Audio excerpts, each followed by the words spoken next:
Cela fait plus d'un an qu'un immeuble s'est effondré à Bépanda, précisément au lieu du 54 escalier, dans l'arrondissement de Douala 5e. Aujourd'hui, de nouvelles familles se sont installées, malgré les risques évidents d'éboulement qui menacent encore cette zone. Sur le flanc de la colline, de nouvelles constructions sont en cours, ce qui inquiète fortement les habitants situés en contrebas. Quand je me rappelle souvent, j'ai peur de ce qui peut arriver, quoi.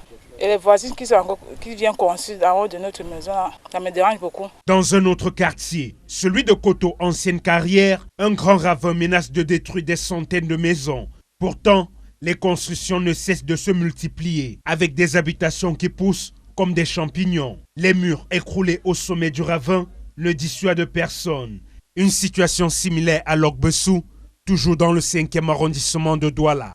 À Niala, plus précisément au lieu dit Kilimandjaro, dans l'arrondissement de Douala 3e, les habitants vivent avec le danger d'un gigantesque ravin qui pourrait engloutir leur maison. Le fort courant d'eau qui circule ici creuse davantage le sol. Parce que depuis que je suis là, depuis des années, il n'y a pas de problème. Ce n'est que les eaux de pluie qui peuvent envoyer le coulement en bas. Certains habitants ont quitté leur résidence, tandis que d'autres affirment n'avoir nulle part où aller. Face à ces préoccupations, les exécutifs communaux de Douala 5e et 3e s'expriment d'une seule voix. Entre avoir le choix de partir souffrir et de mourir, vous choisissez quoi?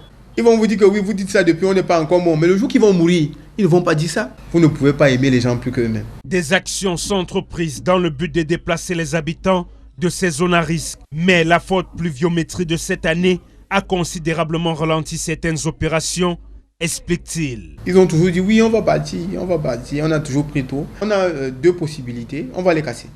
Ou alors on va les casser. L'Observatoire national sur les changements climatiques ONCC évoque des risques d'inondation et de glissement de terrain dans au moins 4 régions du Cameroun. Le littoral, l'ouest, le nord-ouest et le sud-ouest.